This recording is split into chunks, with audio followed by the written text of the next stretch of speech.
Hello. Today is Christmas and I'm taking the day off. I'm going to replay an episode on Mars.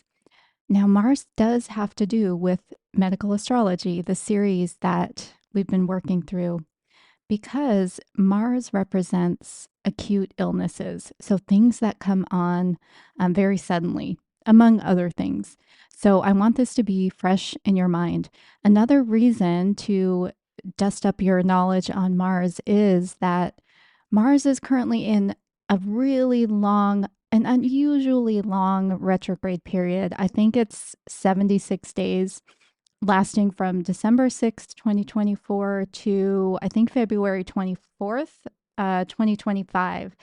And Mars is going to be retrograding through about half of Cancer and the first several degrees of Leo. So go look at your chart, see where that is.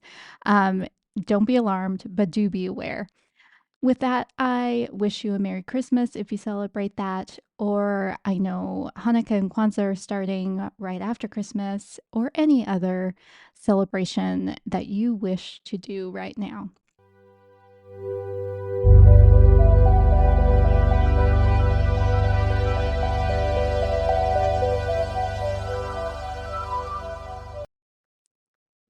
Hello, and welcome to Conscious Curiosities, where we unlock the wisdom of the universe which lies within us. I'm Maria Luz, your host, a certified hypnotist, astrologer, and psychic medium.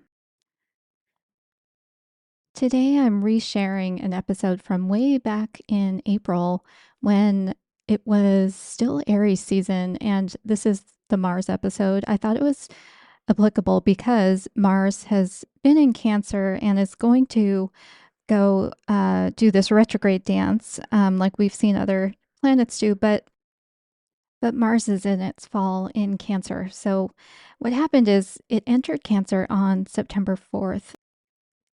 And then from the very last degree of Cancer on November 3rd, it makes an opposition to Pluto and then enters Leo right after. So then on December 6th, it's going to actually go back through Leo and through about half of Cancer until it goes back into Leo and finally leaves for Virgo in mid-April.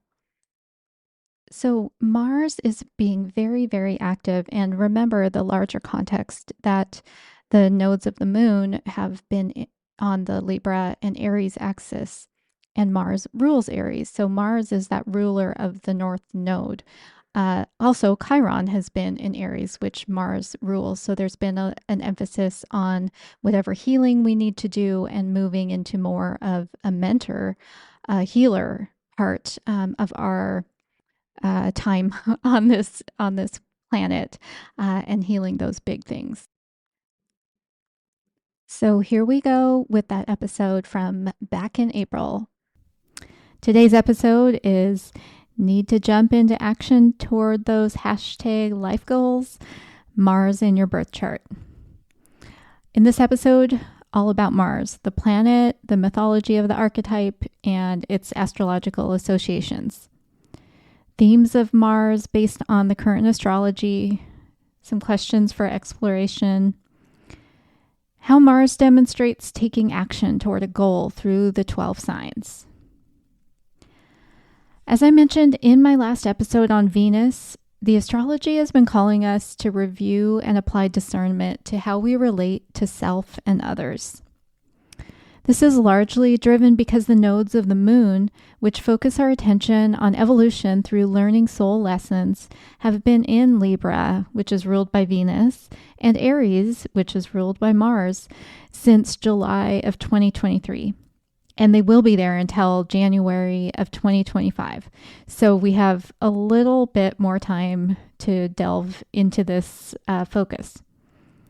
The recent lunar eclipse in Libra on March 24th, followed by the total solar eclipse in Aries on April 8th, further highlighted this theme.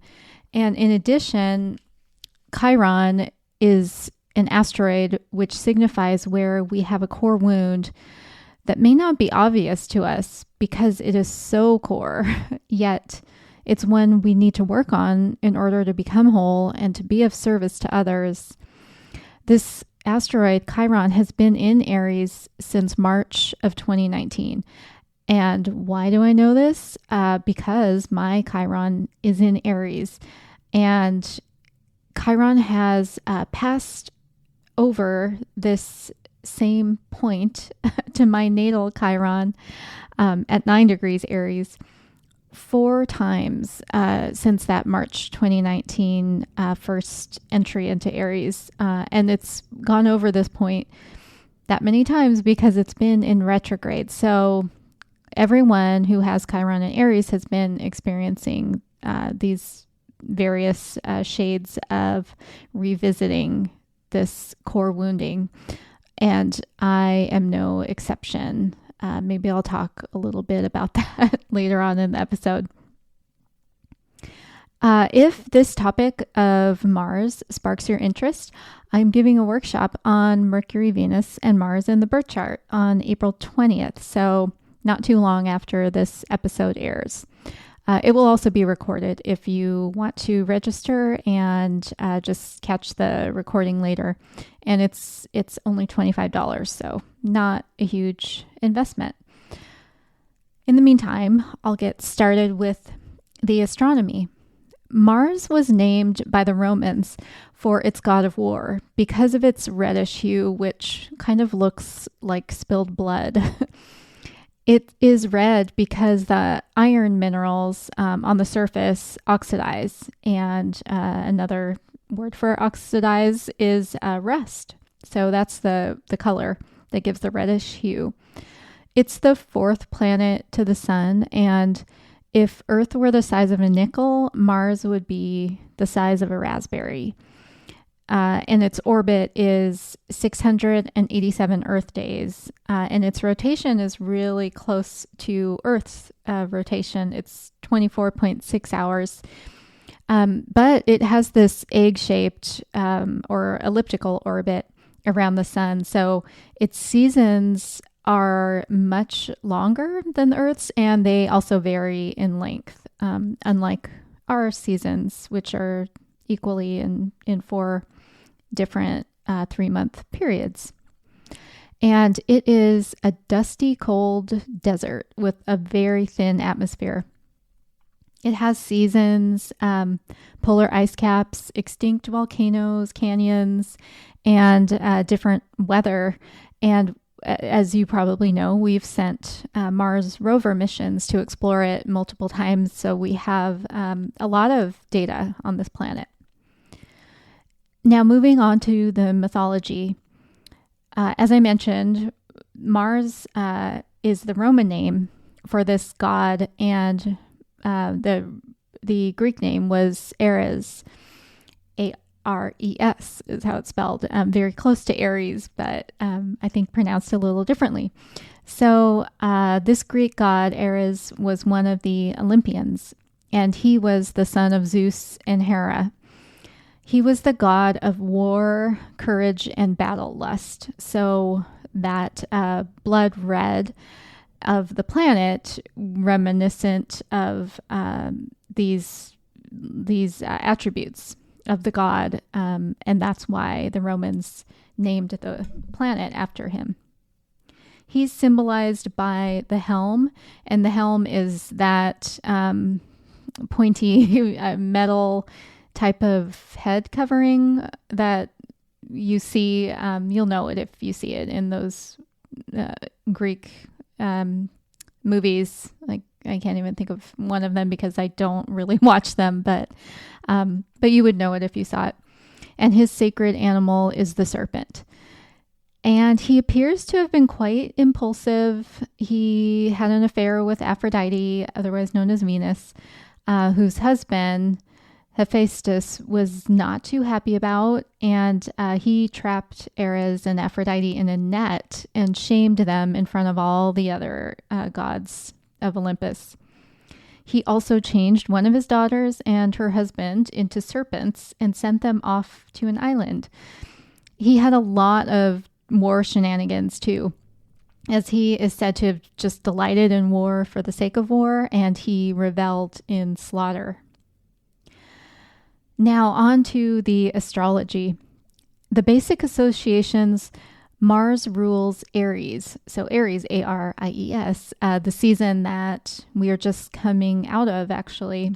And in Hellenistic astrology or ancient Greek astrology, Mars also ruled the sign of Scorpio, which in modern times is ruled by the planet Pluto now.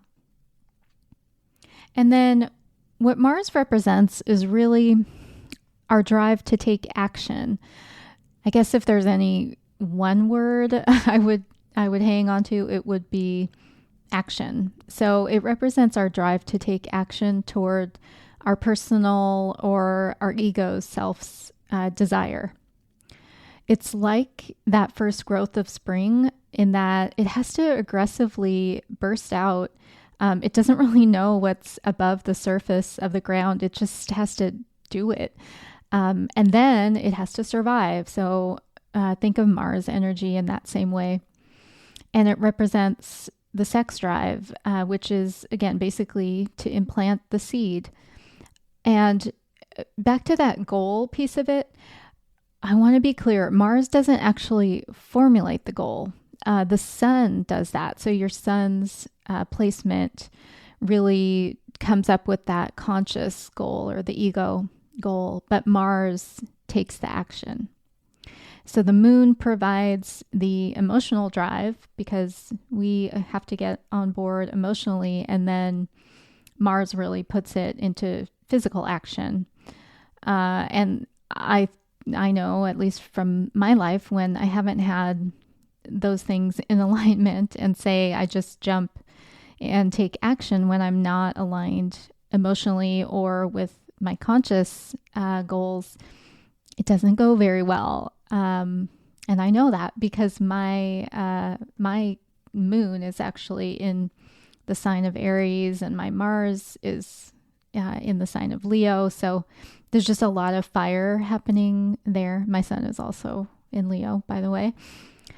And as the ruler of the sign of Aries, when you look at Aries, it because it has that survival instinct, and it is the first sign of the zodiac, or I guess if you look at the houses or the zodiac as a journey going from 1 to 12, it is that childlike stage. And it doesn't layer on this complexity to its survival agenda. And it can lend decisiveness, yes, to take action, but that can also be impulsiveness. You know, it just depends on the situation. So like all of the signs, there are these kind of distortions or different vibrations depending on how you want to look at it. And this is very much one of those situations where with those, hashtag life goals, it can very much serve you, and we've got to take action at some point. But again, it doesn't really put the plan in place or formulate much around it. So there's a fine line between decisiveness and impulsiveness. And Aries can make anything a competition. So if you know any Aries suns or Aries moons, they are likely to be competitive, even if it's not, athletic competition. Maybe it's at work, or it's like doing crossword puzzles. And, we all have all 12 signs of the zodiac in our chart. So if you know which house your Aries rules, then that may be the area where you find yourself being slightly competitive. It's energetic, but it's not necessarily like the enduring type. Having been a runner almost my entire life, I think of it more like a sprinter instead of like, the distance marathoner type. Although nowadays, people who win marathons and even ultra marathons pretty much sprint the entire way. And when I was thinking about a song that represents Mars and Aries energy, I thought of that song like, hey, oh, let's go. And that is the Ramones Blitzkrieg Bop. And I put a link to the video in the show notes. And that just, again, it's almost like that childlike energy, and it literally like makes you want to bounce around to it. Now, last week I raised some questions that the current focus on the Libra Aries axis is asking us to examine with regard to relationships to people and resources, because Venus has to do with relationships to people and resources. This week, I offer some questions related to Aries and where we may need to focus on self. And as I mentioned a little earlier in the intro, this solar eclipse and the whole eclipse season and the Chiron sitting in Aries, it's really focused in on my chart because my moon sits at 18 degrees Aries in that solar eclipse, and Chiron was at 19 Aries. And then they're all going to kind of come back this week, the different planets, to meet up there. Not all of the planets, but it's a focus yet again. So I've been living this, and really it did uncover a wound that I just was looking past because it was from my childhood and the relationship that I had fallen into with my mother, where I abandoned myself, and I started realizing I didn't have enough energy to be in that relationship, or at least in the same way that I have been, which I think she only has one way that I would be allowed. So it came to this big head, and the day before the eclipse, believe it or not. So I am currently just taking space, and I'm finally feeling what it's like to have all of my energy be my own and be able to use it to help others, which is, what I hope to do by things like this podcast, which empower people to understand themselves and others using this lens of astrology. So that's my journey, and I hope yours wasn't as dramatic. But if it was, I'm sure there's a point to it all. We just have to trust. So the questions I came up with are, and again, you can journal on these. You can pause this, get your journal or your paper, or type it up or whatever, or come back to them. Number one, I've only put two because they are pretty big ones. Am I clear on what it is I desire and the motivation behind it? And sometimes when we continue to ask ourselves the question why, it helps like get down to the good stuff. So because sometimes, our first answer about like why we're motivated to go after this thing, sometimes that is just the surface answer, but there could be something deeper that we should actually examine so that we are not chasing things that belong to someone else. Like, they may have been from our parents, something they wanted for us, or something that we think would gain us higher status, but it's not. But status isn't really important to us. So by continuing to ask that why, like, oh, I want that promotion. Well, why do I want that promotion? Oh, I want to make a better salary. Well, why do I want a better salary? That type of thing. And then the second one is, do I stand up for myself when it is required? Or do I habitually abandon myself? And where does that pattern come from? Is there any healing I can do if this is a wound? So that very much comes from my own experience. And I also promised that I would go through the different signs of the zodiac and talk about like how it moves toward a goal. So I'm going to do that now, starting with Aries. Charge forward. Taurus, take their time, assess impact to resources first. Gemini, investigate all possible goals before settling on one.